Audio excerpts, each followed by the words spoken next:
Assalamualaikum warahmatullahi wabarakatuh. Nama saya Adi Fauzan bin Nasir daripada kelas 4F. Saya akan menerangkan pengenalan. Rantaian bekalan halal menghubungkan pengeluar produk, barangan ataupun kargo dengan pengguna. Ia memberi jaminan bahawa produk, barangan yang dihantar dari satu penjaga kepada yang lain adalah mengikut kehendak halal. Sekaligus memelihara integriti halal produk, barangan ataupun kargo. Yang kedua, rantaian bekalan halal diterjemahkan ke dalam satu set keperluan sistem pengurusan piawai yang terdiri daripada yang berikut, iaitu pertama, pengangkutan, yang kedua, pergudangan, yang ketiga, peruncitan. Seterusnya, pelaksanaan piawai ini adalah selaras dengan prinsip-prinsip berikut piawaian, iaitu MS 1900, Sistem Pengurusan Kualiti Berasaskan Syariah, keperluan dengan bimbingan.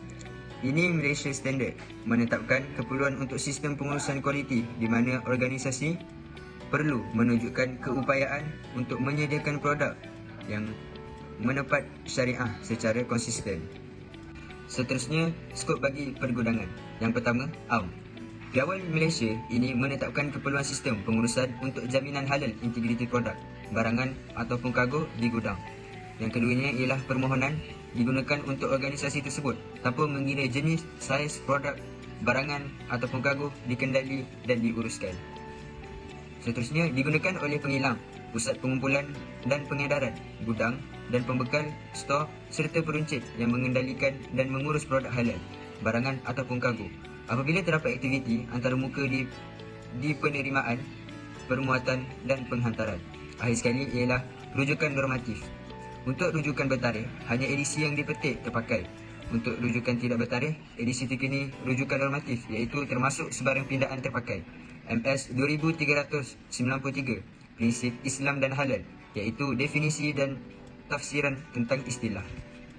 Pelanggan dan keperluan kawal selia yang berkenaan dan bertujuan untuk meningkatkan kepuasan pelanggan melalui aplikasi sistem yang berkesan, termasuklah proses untuk menambahbaikkan berterusan sistem dan jaminan pematuhan kepada syariah, pelanggan dan keperluan kawal selia yang berkenaan. Seterusnya, piawai produk halal. Piawai Malaysia ini menyatakan keperluan am dalam perbuatan dan pengendalian produk halal. Ia berfungsi sebagai keperluan asas untuk halal produk secara umum. Piawai produk halal termasuk yang pertama, MS 1500, makanan halal, iaitu keperluan am. Yang keduanya ialah MS 2634, iaitu kosmetik halal, keperluan am. Yang ketiga, MS 2200-2, barangan pengguna Islam, bahagian 2, penggunaan tulang, kulit dan rambut haiwan. Yang keempat, MS 2424, farmaseutical halal, iaitu keperluan am. Yang kelima, MS 2636, peranti perubatan halal, iaitu keperluan am. Akhir sekali, MS 2565, pembungkusan halal, iaitu garis panduan am. Bismillahirrahmanirrahim. Assalamualaikum warahmatullahi wabarakatuh. Saya Muhammad Farid Syahmi bin Muhammad Nur dari kelas DP 4F, DPH 2021-26429. Hari ini saya akan menghuraikan istilah dan definisi yang ada dalam standard Halal Supply Chain Warehousing 3.0 sehingga 3.30. Istilah dan definisi untuk isi pertama ini adalah produk-produk yang rosak perlu menunjukkan sejarah halal yang terjejas bagi membuktikan produk tersebut dalam keadaan yang kurang baik, yang mana suhu yang telah ditetapkan bagi produk tersebut adalah 1 hingga 10 darjah Celsius, tidak kurang ataupun tidak lebih dari paras suhu tersebut. Pihak berkuasa yang berwibawa telah diamanahkan oleh kerajaan hendaklah melaksanakan kerja mengikut keperluan yang ditetapkan bagi menjauhkan produk tersebut terjejas atau rosak. Pihak berkuasa halal yang bertanggungjawab dalam MS 2393 adalah Jabatan Kemajuan Islam Malaysia, iaitu JAKIM, atau pelbagai jabatan atau pihak berkuasa yang telah ditetapkan untuk melaksanakan tugas tersebut. Seterusnya, terdapat dua maksud yang berbeza dalam istilah dan definisi, iaitu consignor dan consignant. Maksud consignant adalah produk atau barang yang transit kargo sebelum penghantaran. Bagi consignor pula, organisasi yang menyediakan penyediaan dokumen penghantaran oleh pengangkut yang diarahkan mengangkut produk dan barang ke suatu lokasi yang lain. Bahan tercemar pula barang yang tidak halal atau memudaratkan pengguna yang disengajakan atau tidak sengaja, yang mana ia akan menjadi produk yang tidak halal kerana telah menunjukkan produk tersebut adalah produk yang tidak boleh digunakan. Oleh itu, produk yang mempunyai status halal telah dicemari di bahagian produk tersebut, yang mana ia mampu mencemarkan bahan yang ada dalam produk tersebut. Di samping itu, bagi istilah dan definisi untuk penjaga ialah individu ataupun operator yang menjaga barang atau produk diberi kuasa oleh pemilikan staf, konsainen untuk menentukan dan meletakkan barang-barang dalam keadaan baik, yang mana ia perlu dijaga dengan sebaik mungkin. Sekiranya produk ataupun barang tersebut rosak ataupun mudah tercemar, logo status halal akan terjejas. Seterusnya, produk sejuk buku mestilah dalam suatu tempoh yang berterusan dari masa penyediaan jualan yang telah dikekalkan pada suhu negatif 18 darjah Celsius. Selain daripada itu, untuk stok pula, barang-barang yang telah dibentuk ataupun dibungkus perlu disimpan dalam suatu gudang yang sedia ada untuk penyimpanan dan pengedaran. Setelah membuat proses penyimpanan stok, produk atau barang perlu membuat pengesahan yang mana ia akan memberikan jaminan pada produk, perkhidmatan ataupun sistem yang dengan memenuhi keperluan halal yang dimaksudkan. Bagi rantaian bekalan nilai, organisasi manusia, teknologi, aktiviti dan sumber-sumber yang terlibat dalam memindahkan produk serta perkhidmatan daripada pembekal kepada pelanggan yang melalui rantaian bekalan dan menambah nilai pada setiap aktiviti. Dan akhir sekali, bagi pengesahan adalah proses kualiti halal yang digunakan dapat menilai sama ada produk itu mematuhi sistem peraturan, spesifikasi atau syarat yang dikenakan pada permulaan pembangunan pada fasa yang terbaik. Sekian, terima kasih. Assalamualaikum, saya Hazreti Raifana binti Muhammad Nafiah dari DP4F akan menerangkan tentang keperluan yang ada dalam warehousing. Pertama, keperluan berkaitan syariah. Keperluan berkaitan syariah adalah memastikan bahawa pelaksanaan piawai ini mengikut keperluan syariah dan amalan syariah bagi penerima dan atau negara pengimport. Kedua ialah tanggungjawab pengurusan. Mengikut dasar halal, pengurusan organisasi hendaklah mentarifkan dan mendokumentasikan dasar dan komitmen berhubung pengenalan, penilaian dan kawalan yang berkaitan dengan integriti halal. Selain itu, pihak pengurusan hendaklah menentukan skop sistem pengurusan halal, memastikan bahawa polisinya adalah relevan dan memenuhi keperluan halal, memastikan bahawa dasar berkenaan dengan objektif halal difahami, menyemak keputusan aktiviti pengurusan risiko, memastikan proses komunikasi yang sesuai dan menyediakan tempat solat yang sesuai bagi pekerja Muslim.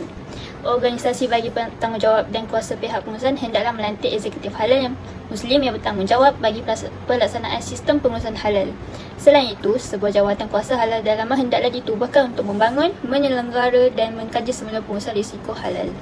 Yang ketiga, keperluan sistem pengurusan halal adalah general, di mana organisasi menggabungkan dokumentasi pengurusan halal dalam sistem pengurusan yang sedia ada.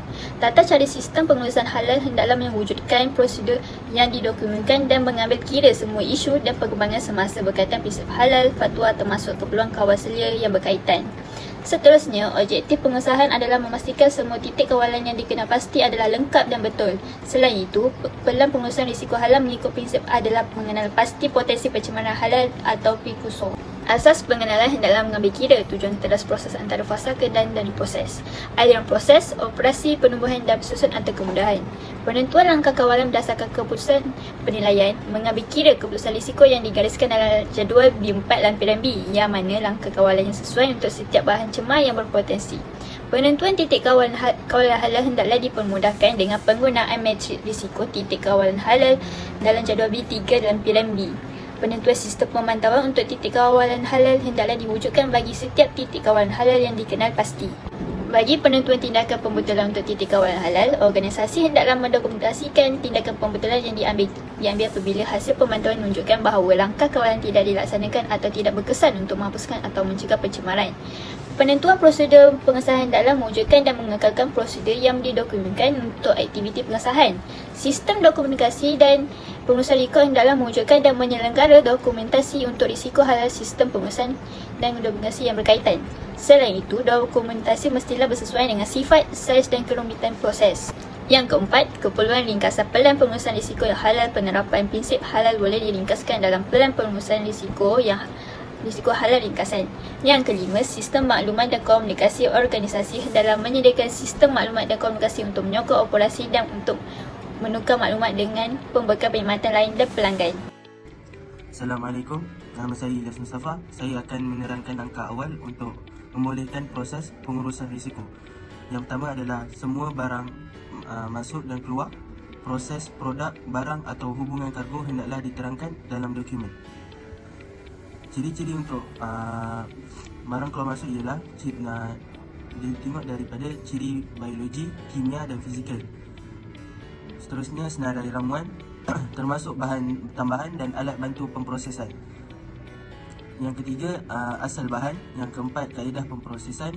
Yang kelima, pembungkusan dan pelabelan. Yang keenam, kaedah penyimpanan dan jangka hayat. Yang ketujuh, penyediaan dan pengendalian sebelum digunakan atau diproses. Yang ke-8, penyimpanan dan pengendalian. Yang ke-9, kriteria penerimaan atau spesifikasi yang sesuai untuk perkhidmatan pergudangan.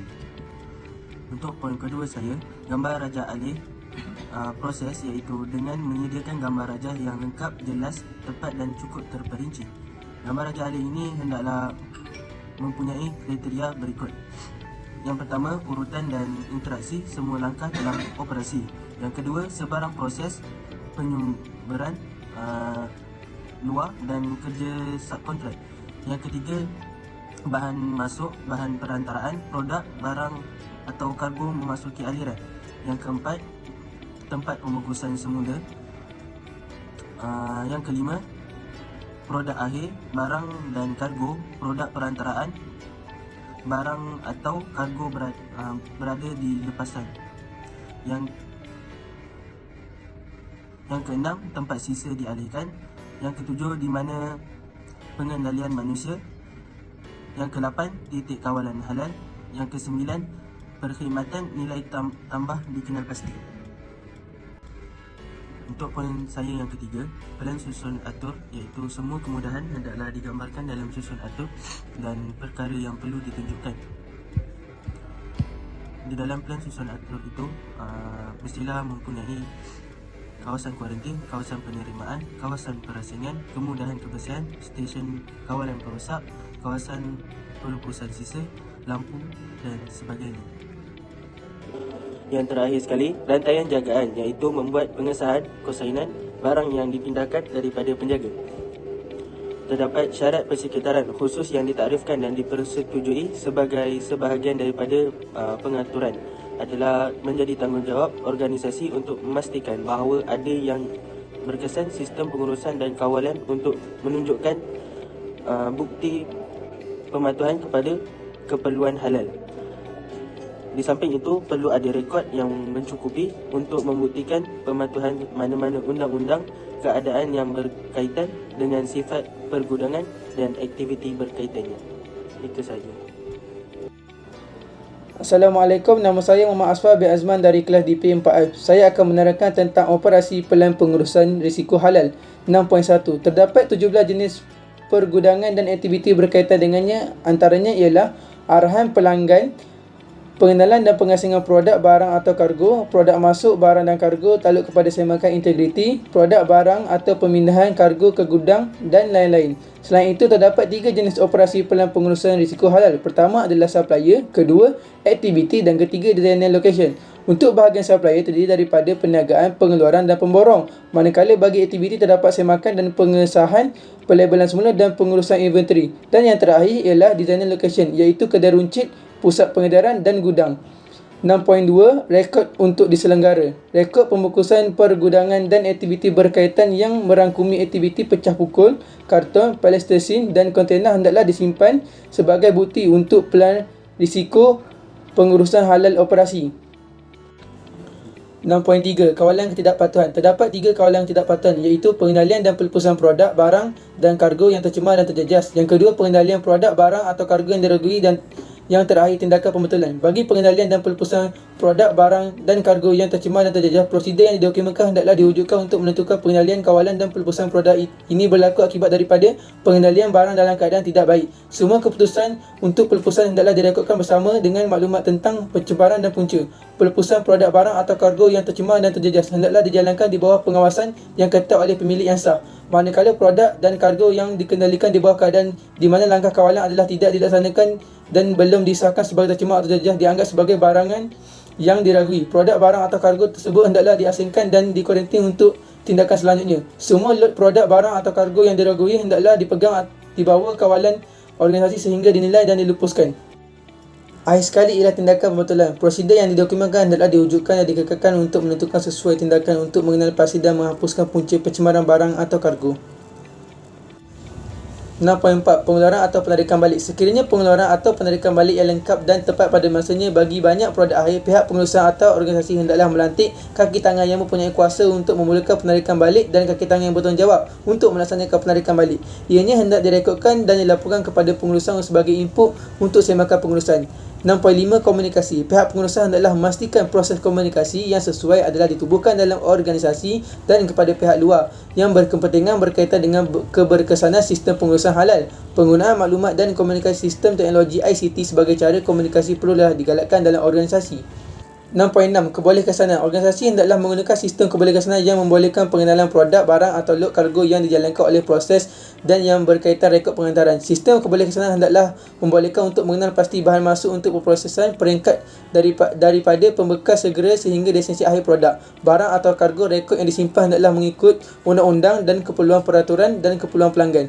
6.7. Kawalan peralatan, pemantauan dan pengukuran. Organisasi hendaklah mengekalkan prosedur yang didokumentkan untuk mengawal peralatan, pengukuran dan kaedah yang digunakan dalam pemantauan sistem pengurusan. Kaedah yang digunakan berkaitan dengan pemantauan dan pengesahan silang pencemaran hendaklah sesuai dan memastikan bahan hasil yang boleh dihasilkan semula dan boleh diulang adalah diperolehi. Rekod keputusan penentukuran atau pengesahan hendaklah disimpan. 6.8. Kesediaan kecemasan. Pihak pengurusan hendaklah mewujudkan, melaksanakan dan mengekalkan prosedur untuk menguruskan potensi situasi kecemasan yang mengakibatkan pencemaran termasuk insiden dan yang berkaitan dengan peranan organisasi. Organisasi perlu mengenal pasti langkah kawalan tertentu diterima pakai untuk mengurangkan kesan bencana tersebut. 6.9. Kawalan pembekal perkhidmatan atau subkontraktor penyumbaran luar. Apabila organisasi menyumbang sebarang proses yang menjejaskan keperluan halal, pihak organisasi hendaklah memastikan kawalan ke atas proses tersebut. Kawalan proses penyumbaran luar tersebut hendaklah mengikut sistem pengurusan halal. Organisasi hendaklah menilai dan memilih pembekal perkhidmatan penyumbaran luar atau subkontraktor berdasarkan keupayaan mereka membekalkan produk atau perkhidmatan mengikut keperluan halal. Sebarang tindakan kepembetulan yang timbul daripada penilaian semula hendaklah direkodkan. Assalamualaikum warahmatullahi wabarakatuh. Nama saya Ashanatini binti Muhammad Amin. Saya akan menerangkan tentang klausa 7 iaitu keperluan am untuk premis, infrastruktur, kemudahan premis dan kaki tangan.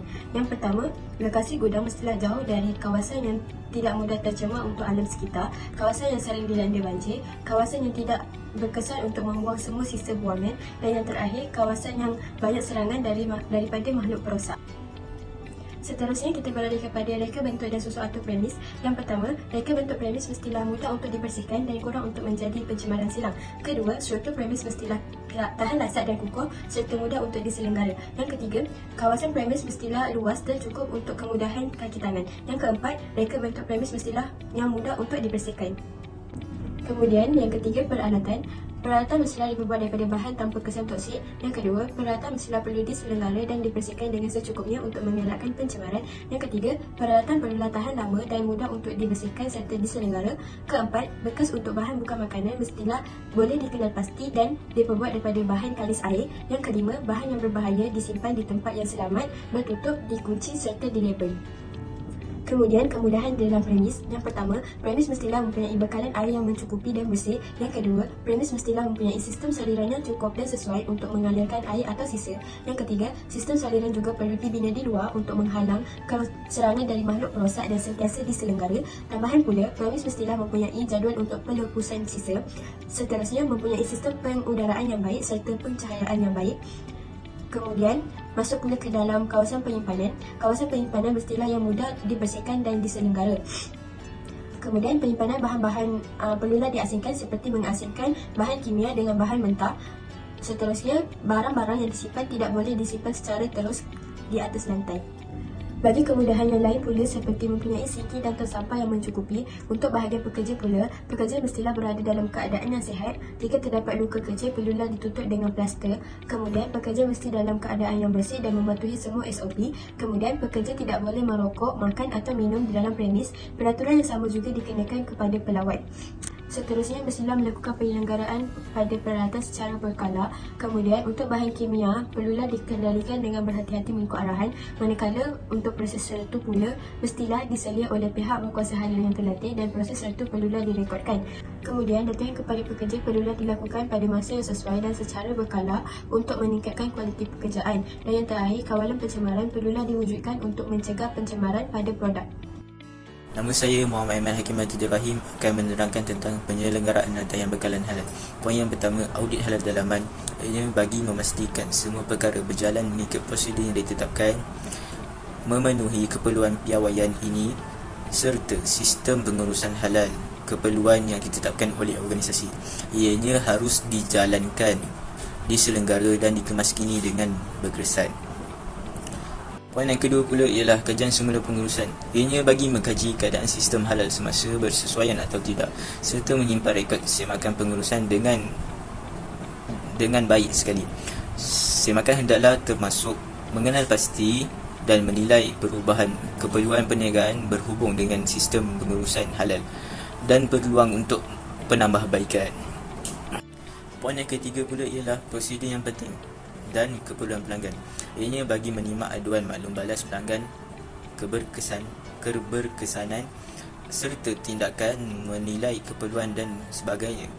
Antaranya menyemak aduan dan maklum balas untuk menentukan punca, menilai keperluan tindakan yang perlu diambil, menentukan dan melaksanakan tindakan yang diperlukan, merekodkan keperluan tindakan yang diambil dan menyemak keberkesanan tindakan yang diambil. Akhir sekali, organisasi haruslah responsif terhadap perubahan. Organisasi hendaklah memastikan sistem pengurusan halalnya dikekalkan dan dikemaskini sebagai tindak balas kepada perubahan yang dijangka dan sebenar dalam operasi organisasi. Perubahan ini hendaklah didokumentkan dan dilaksanakan oleh jawatan kuasa halal dalaman. Assalamualaikum, nama saya Muhammad Afdal bin Zulkifli dari kelas 4F. Saya akan menerangkan tentang Annex. Annex A ini adalah contoh lembaran kerja analisis titik kawalan halal. Jadual ini mempunyai 6 step. Step yang pertama, langkah-langkah proses. Step 2, senaraikan bahan cemar. Step 3, rasional untuk kemasukan. Step 4, penilaian kebarangkalian dan keterukan terbahagi kepada 3, iaitu kemungkinan, kerosakan dan kedudukan risiko. Step 5, langkah-langkah kawalan, dan step terakhir adakah langkah proses ini merupakan titik kawalan halal. Hanya perlu tulis ya atau tidak sahaja. Annex B ini adalah jadual rujukan untuk penentuan kemungkinan, keterukan dan kedudukan risiko. Kemungkinan titik kawalan halal ini terbagi kepada 3, iaitu kemungkinan, sederhana dan tidak mungkin. Untuk kedudukan tahap keterukan ataupun impak halal control point ini terbagi kepada 3 juga, iaitu kritikal, sederhana dan tidak penting. Annex C ini adalah contoh ringkasan pelan pengurusan risiko halal. Ianya mempunyai HCP number, langkah proses, pemantauan, tindakan pembetulan, pengesahan dan rekod. Pelan ini juga haruslah mengisi disediakan oleh siapa, nama dan jawatan apa dan juga tarikh. Untuk Annex D, kaedah mengikut hukum syariah bagi najis mu'alazah ini terbagi kepada 3, iaitu keperluan am, keadaan tanah dan keadaan air. Untuk keperluan am, najis itu sama ada nampak atau tidak nampak, hilang atau kering dan lain-lain itu dinamakan hukumiah. Untuk keadaan tanah itu, mestilah bebas dari najis dan bukan dari tanah mustakmal. Untuk keadaan air pula itu, mestilah semula jadi, iaitu air mutlak dan bukan mustakmal dan bebas dari najis. Sekian dari kumpulan kami. Assalamualaikum warahmatullahi wabarakatuh.